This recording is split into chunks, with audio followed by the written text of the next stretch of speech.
اللہ ان لوگوں کے قبروں کو نور سے بھر دے اور لواحقین کو صبر جمیل عطا فرمائے۔ وقت بھی زیادہ ہو چکا ہے، میں بہت لمبی چوڑی بات نہیں کروں گا، اس شعر کے ساتھ اپنی بات ختم کرتا ہوں۔ ان دونوں حضرات کے لیے یہ شعر ہے کہ ان لوگوں نے اپنی زندگی، اپنا وقت، تمام چیزیں قوم و ملت کے لیے وقف کر دیا تھا، بقول اس شعر سے کہ پھونک کر اپنے آشیانے کو روشنی بخش دی زمانے کو۔ السلام علیکم۔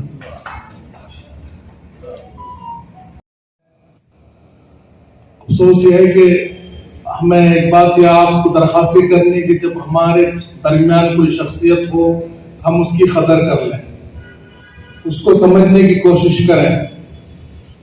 جب انتقال ہوتا ہے تو ہمیں محسوس ہوتا ہے کہ ہم نے بہت بڑی نعمت کو کھو دیا ہے، بعد افسوس کرتے ہیں۔ ہونا یہ چاہیے تھا کہ اس کی زندگی میں ہم ان سے کچھ حاصل کریں، ان سے استفادہ حاصل کریں۔